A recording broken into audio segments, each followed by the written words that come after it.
Good afternoon. I'm Yi from the Jackson Laboratory. Today I will talk about adaptive sentinel testing in workplace for COVID-19 pandemic. This is a joint work with my colleagues Joshi, Krishna, and Ed. The purpose of COVID-19 testing in workplace is to keep the main functional departments in the workplace running while being safe during the pandemic.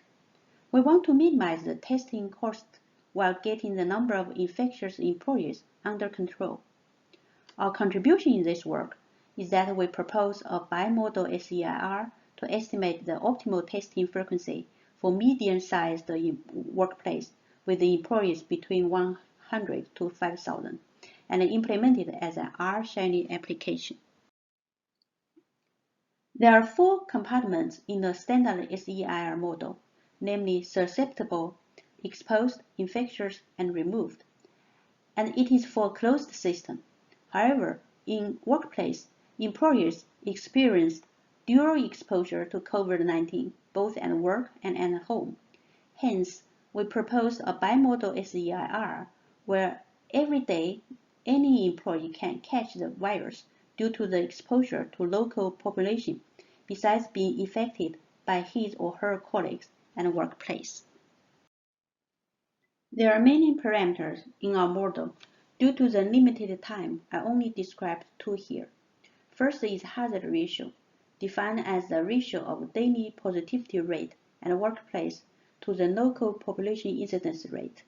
In the 2 plots shown here, the y-axis stands for hazard ratio, x-axis stands for the local population incidence rate.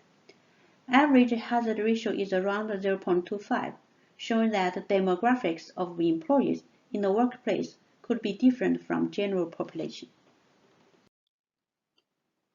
The second parameter is population incidence rate, namely daily testing positivity rate in the state. To estimate the testing frequency for a future week, the average daily population positivity rate for a future week is needed, besides other parameters. We assumed that the daily positivity rate changed smoothly with time and estimated the daily population positivity rates for the next 7 days by polynomial curve fitting of the observed daily population positivity rates during the past months, followed by averaging on the 7 projections. We also made some assumptions, such as PCR tests are positive for an infectious person with the probability, and PCR tests are negative for healthy or infected but not infectious persons. Assume test specificity equal to 1. Asymptomatic people are identified by positive test rates and are quarantined immediately. Symptomatic people are identified either by symptoms or testing. A fixed proportion of asymptomatic and symptomatic positive cases assumed, half to half here. Infectiousness is uniformly distributed over the infectious period and assumed to be the same for symptomatic and asymptomatic cases. To incorporate the vaccination rate and efficacy in the bi-modal SEIR, we estimated the effective number of susceptible employees by multiplying the number of susceptible employees with the vaccination rate and efficacy. We can observe many pandemic characteristics via our simulation model. 2 will be shared here. The first observation is that the population daily positivity rate has major impact on the testing frequency. There are 2 types of testing. One is cohort testing, where all employees are tested at one go. The second is called sentinel testing, where all employees are tested over a period of time. Observation 2 from our bi-modal SEIR is that for higher hazard ratio, sentinel testing leads to only marginally higher number of infectious employees than cohort testing.